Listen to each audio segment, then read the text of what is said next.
Hello and welcome everyone to VV studies. आज हम service marketing का यूनिट 5 का लास्ट टॉपिक पढ़ने वाले हैं, जिसमें कि पहला टॉपिक है रिकवरी मैनेजमेंट। रिकवरी मैनेजमेंट, जब आपकी कंपनी किसी फेलियर से गुजर रही होती है तो उस सर्विस के जो फेलियर है उससे आपको किस तरीके से रिकवर करना है, because that recovery is very important. आप अपनी कंपनी में अलग से एक डिपार्टमेंट हायर करते हो जो कि आपके सिर्फ रिकवरी का काम करते हैं। फॉर एग्जाम्पल, अगर हम बहुत बेसिक सी बात करें, अगर कोई लोन प्रोवाइडिंग कंपनी है, जैसे कि आपने एक फ़ोन खरीदा और उस फ़ोन के ऊपर आपने लोन लिया, अब आपने अगर लोन रिपे नहीं किया तो फिर उसके लिए एक रिकवरी डिपार्टमेंट होता है जो कि आपका एनपीए जो लोग हो चुके हैं, जो आपके नॉन परफॉर्मिंग एसेट्स हैं, उनसे जाके पैसा रिकवर करेंगे। ये तो एक बहुत ही बेसिक तरीके की रिकवरी हो गई, बट हर एक कंपनी में, चाहे वो लोन प्रोवाइड करती हो नहीं करती हो, बट उनका रिकवरी करना बहुत इंपॉर्टेंट है। मान लीजिए आपकी कंपनी में आपका एक होटल है, उस होटल में किसी ने चेक इन किया और उसको बिल्कुल भी आपकी सर्विसेज पसंद नहीं आई, आपके रूम का एसी नहीं चल रहा था, आप रूम सर्विसेज अच्छे नहीं दे रहे थे, बिल्कुल गंदा रूम था, बिल्कुल क्लीनलीनेस नहीं था, तो आपका जो कस्टमर है वो बहुत ही ज़्यादा डिससेटिस्फाई होकर जाएगा। तो आप उस कस्टमर को किस तरीके से रिकवर करोगे, और रिकवर करने के लिए आप उसको साथ क्या क्या कर सकते हो। आप उसको, जैसे मान लीजिए कि मेरा एक 5 दिन का ट्रिप था और पहले ही दिन मेरा आपने बहुत ख़राब कर दिया ट्रिप, तो मैं स्विच करके अगले दिन दूसरे होटल में चले जाऊँगा, तो आप मुझे एक दिन वहाँ पर फ्री दे सकते हो और मेरे को प्रॉमिस कर सकते हो कि ये जितनी भी सर्विसेज हैं वो मेरे को बेटर सर्विसेज मिलेंगी, आप मेरे को एक बेटर रूम में अकोमोडेट कर सकते हो। तो इस तरीके जो सर्विसेज दी जाती हैं, that is known as recovery and the person who does this और the department which does this is the recovery management. अब किस किस तरीके के कंप्लेनर्स हो सकते हैं, मुझे अगर किसी से प्रॉब्लम है तो मुझे किस किस तरीके की, किस लेवल की प्रॉब्लम हो सकती है। सबसे पहले आती है पैसिव कंप्लेंट्स। पैसिव कंप्लेंट वो होती हैं जो कि जनरली कस्टमर जो लेट गो करने वाले एटीट्यूड रखता है, आपको वो कंप्लेंट नहीं करेगा, हो सकता है आपको वर्बली आपको बता दे या फिर वो फील कर ले, बट वो लेट गो कर दे कि हाँ छोटी सी कंप्लेंट ही, just let it go. For example, जैसे कि आपने किसी होटल रूम में चेक इन किया था और 5 मिनट के लिए लाइट चली गई, तो 5 मिनट के लिए लाइट चली गई, वो आप एज अ पैसिव कंज्यूमर आपने सोचा कि इट्स ओके, होती है कहीं कहीं पे, ये मतलब नॉर्मल सी चीज़ें और हो जाती हैं ये, तो आपके मन में एक कंप्लेंट थी बट आपने करी नहीं, आपने उनको एक लेट गो कर दिया। सेकंड आते हैं वॉइसर्स। वॉइसर्स वो होते हैं जो कि आपके लिए कंप्लेंट करेंगे बट उसको है ना बैड माउथिंग नहीं करेंगे, आपकी नेगेटिव मार्केटिंग नहीं करेंगे। फॉर एग्जाम्पल, अगर मैं सेम एग्जाम्पल वापस से लूँ कि अगर आपकी होटल में लाइट चली गई और लाइट थोड़ी देर के लिए, आपकी 10-15 मिनट की लाइट चली गई, तो इस टाइम पे कुछ ऐसे कंज्यूमर्स होंगे कि अरे नहीं, मैंने तो इस रूम के लिए 4,000-5,000 रुपये पे किया था, आपके पास जनरेटर क्यों नहीं है, आपके पास इन्वर्टर्स क्यों नहीं है, ये एसी कैसे बंद हो सकता है, इतनी गर्मी में नहीं रह सकता। तो आपने उसके अगेंस्ट में वॉइस उठाई, आपने उसके मैनेजर को कंप्लेंट किया, आपने उसके वेबसाइट पे उसको कंप्लेंट कर दी और फिर आपने इसकी नेगेटिव मार्केटिंग कर दी, बेसिकली थोड़ा वर्ड ऑफ माउथ, थोड़ा बैड स्प्रेड करना स्टार्ट कर दिया, बट उस लेवल पे नहीं किया आपने, लेकिन उसको थोड़ा बहुत बोला, उसको थोड़ा बहुत वॉइस रेज करी कि आप एटलीस्ट इशू को रिजॉल्व करके दो, इसके बाद मेरे को कोई प्रॉब्लम नहीं है बट ये इशू रिजॉल्व होना चाहिए। 15 मिनट बाद लाइट आ गई, then the person is okay कि हाँ वो एक चीज़ हो गई थी but now it's okay, every other thing, आप जो एसी दे रहे हो, खाना दे रहे हो, सर्विसेज दे रहे हो, क्लीननेस दे रहे हो, that is all optimum, but वो एक छोटी सी कंप्लेंट थी आपकी। Next is आयरेट्स। आयरेट्स होते हैं जो कि आपके कंपनी की नेगेटिव मार्केटिंग करना स्टार्ट कर देते हैं। फॉर एग्जाम्पल, जैसे आप किसी बैंक गए, उस बैंक ने आपका जो आपने उस बैंक में कुछ विड्रॉ किया था और विड्रॉ करने के बाद आपने 5,000 रुपये विड्रॉ करे और उन्होंने आपके अकाउंट से 50,000 रुपये कट कर लिए, तो वहाँ पे एक आयरेशन वाली आपकी कंप्लेंट जनरेट हो सकती है कि एज अ कंज्यूमर आप उसके उसी टाइम पे जो बैंक में अवेलेबल है उसको आप कंप्लेंट करोगे, कैशियर को, आप मैनेजर को कंप्लेंट करोगे, आप उनकी वेबसाइट पे कंप्लेंट कर सकते हो। बहुत बार हम देखते हैं कि लोग ट्विटर पे चले जाते हैं, ट्विटर पे कंप्लेंट कर देते हैं और कंज्यूमर फोरम तक चले जाते हैं वो लोग, तो ये होते हैं आयरेट्स लेवल के कंप्लेनर्स जो कि बहुत ब्रॉड लेवल पे आपकी कंप्लेंट्स करते हैं। एंड लास्टली आते हैं एक्टिविस्ट, जो कि आपके बैड माउथिंग तो करेंगे लेकिन वो एक तरीके के सोशल एक्टिविस्ट बन जाएंगे जो कि आपके अगेंस्ट में मोर्चा निकाल सकते हैं, आपकी कंपनी के अगेंस्ट निकाल देंगे। जनरली ये चीज़ें ना, बहुत सारी चीज़ें वेलफेयर ऑफ द सोसाइटी के लिए की जाती हैं। फॉर एग्जांपल, जैसे कि अगर आप कुछ ट्रीज़ को कट डाउन से रिलेटेड डिफॉरेस्टेशन कर रहे हो आप, या फिर आप माइनिंग से रिलेटेड कुछ कर रहे हो जिसकी वजह से जो आपका इकोसिस्टम है वो हार्नेस हो रहा है, तब जाके एक्टिविस्ट अपने आप को बाहर निकालते हैं और फिर कंप्लेंट करना स्टार्ट करते हैं। तो ऐसे मामले जो होते हैं वो कोर्ट तक चले जाते हैं। नेक्स्ट इज की factors for effective service recovery. अब एज अ रिकवरी मैनेजर आप क्या स्टेप्स ले सकते हो कि आप इन कंप्लेनर्स को रिजॉल्व कर पाओ और उन जो आपके कस्टमर्स थे उनको वापस आप रिटेन कर पाओ। सबसे पहले मेजर द कॉस्ट। आपके जो कंप्लेन है वो आपको कितनी भारी पड़ रही है in terms of monetary value. For example जैसे पैसिव कंप्लेनर था, तो पैसिव कंप्लेनर तो आपकी मतलब दूसरों को जाकर के बताएगा नहीं कि आपकी कंपनी में या आपकी सर्विस में क्या क्या लैग बिहाइंड था, तो वो आपको कुछ भी कॉस्ट नहीं करेगा। बट एक एक्टिविस्ट आपको बहुत बड़ी कॉस्ट दे सकता है। जैसे कि हमने बहुत सारे इंटरव्यूज में आपने सुना होगा, जैसे अभी एक अश्नीर ग्रोवर का एक इंटरव्यू आया था, उसमें उन्होंने बताया था कि उनका एक कस्टमर था, उस कस्टमर ने जाके कंप्लेंट कर दी थी एंड द कस्टमर जो कंप्लेंट उसने करी थी वो बहुत ही छोटी वैल्यू के लिए थी, 500,000 रुपए की वैल्यू के लिए थी, बट वो चला गया था कोर्ट में केस चला गया था, वहां पे उसको लॉयर को ही लाखों रुपए पे करने पड़ते। So you need to measure the cost कि आपको मॉनेटरी वैल्यू आपको कितनी ज्यादा पे करनी पड़ेगी।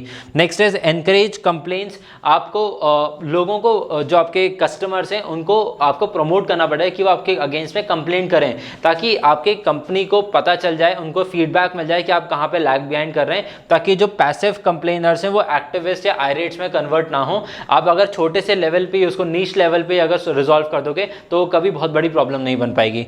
Next is anticipation. आप एज अ सर्विस प्रोवाइडर पहले से ही एंटिसिपेट करके चलो कि आपके पास क्या क्या गलतियां हो सकती हैं, जो एम्प्लॉयज़ हैं या फिर जो आपके कंज्यूमर्स हैं उनको कहाँ कहाँ पे प्रॉब्लम फेस करनी पड़ सकती है।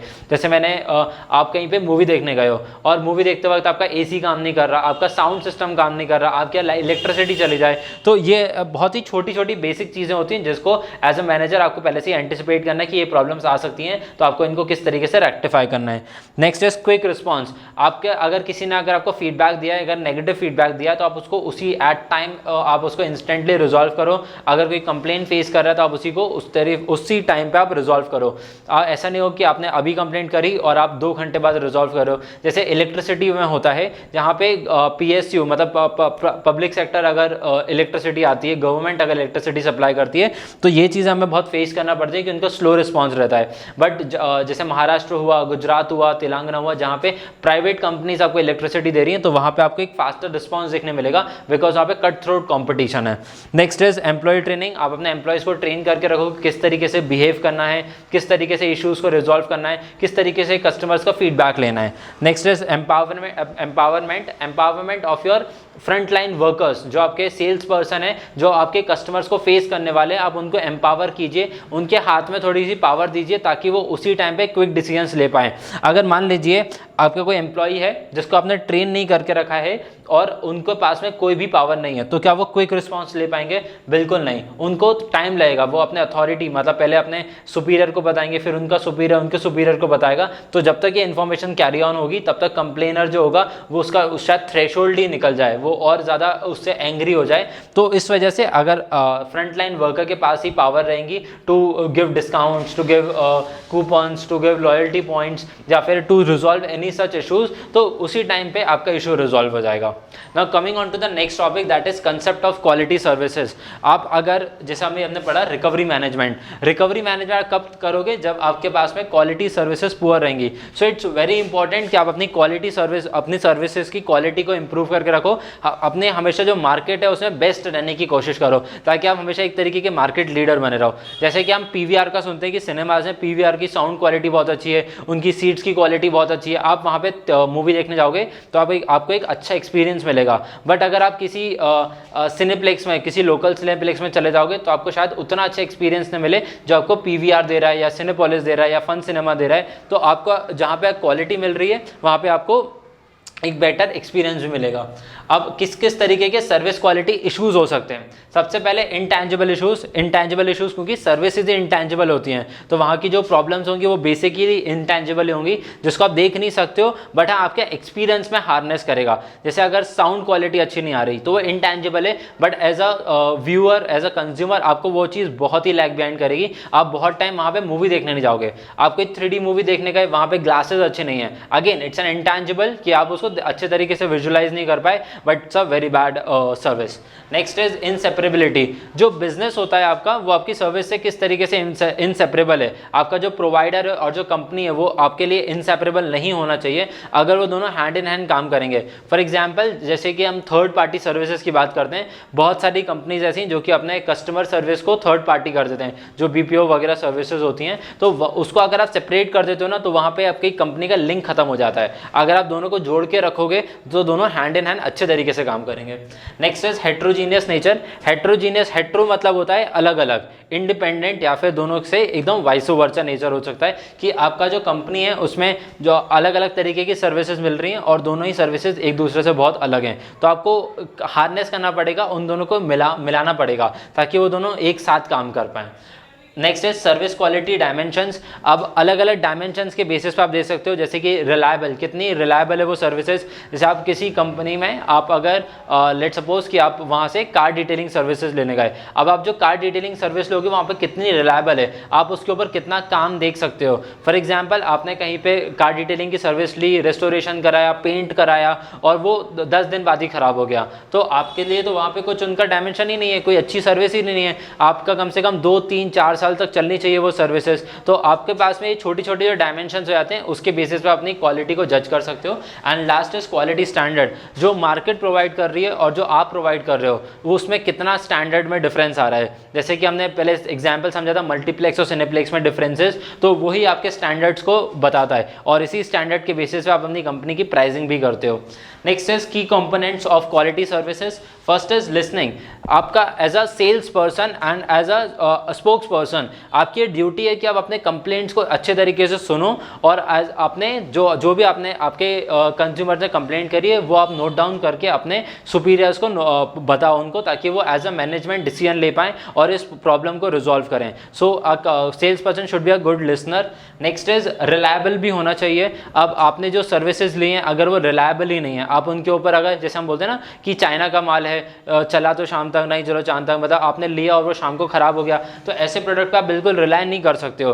बट अगर आपको कुछ लॉन्ग टर्म सर्विसेज चाहिए, लॉन्ग टर्म प्रोडक्ट चाहिए, तो आप वो प्रोडक्ट परचेज करोगे या वो सर्विसेज लोगे जो कि आपको लगेगा कि हाँ ये कंपनी रिलायबल है, इनके ऊपर मैं भरोसा कर सकता हूँ। नेक्स्ट इज बेसिक सर्विसेज जो आप दे रहे हो वो तो सबके साथ में जनरली बेसिक सर्विसेज सभी की सेम होती हैं, बट अगर आप उसमें भी कुछ आउट ऑफ द बॉक्स कर सकते हो so that will be your cherry on the top, कि आपने मार्केट में सब तो बेसिक सर्विस दे ही रहे थे, आप उसके ऊपर भी आप कुछ अच्छा दे रहे हो।